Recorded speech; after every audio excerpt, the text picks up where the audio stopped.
Mag-aalas 3 ng madaling araw noong Linggo, July 12. Kita sa CCTV ang pagdating ng isang motorsiklo sa isang burger stall sa barangay Siling Bata, Pandi, Bulacan. Lulan nito ang isang driver at pasahero. Maya-maya pa makikita ang pagbaba ng backrider. Lumapit ito sa tindera ng burger stall at tila may tinatanong pa.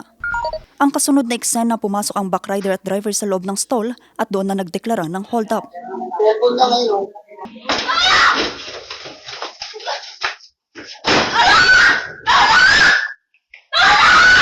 Sinubukan pang manlaban ng bantay na babae pero nabigo ito at nakuha sa kanyang 1,000 kita at isang cellphone. Through hot pursuit operation, nakakuha po ng information ang Pandi Police Station through isa po dun yun sa LTO verification na sinapit namin kasi kita po sa CCTV footage yung palaka po nung ginamit na motorcycle. Agad namang naaresto ang 25 anyos na lalaking suspect matapos makatanggap ng impormasyon ng mga otoridad tungkol sa kinaroroonan ng ginamit na getaway vehicle. Binerify din po ng intel operatives natin through Badak Watchlist kung ito po ay involved sa involved sa drugs, ito po ay kasama dun sa Barangay Anti-Drug Abuse Council.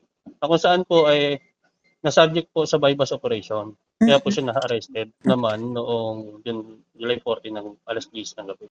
Doon po sa pagkakahuli sa kanya, nakuha po ng ng illegal na droga, 2 heat shield po na may estimation po na 5 grams. Maliban po dun sa mga drugs, nakakuha pa po ng isang caliber 38 revolver na mayroong 3 bal. Samantala noong Lunes naaresto rin ang 24 anyos na kasabwat ng unang suspect sa tulong ng mga ng CCTV na kumpirma rin ang plaka ng motorsiklong ginamit sa insidente.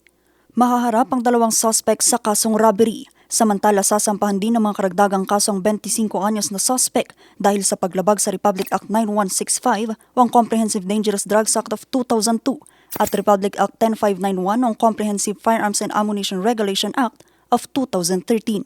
Vanessa Bugtong, RNG News.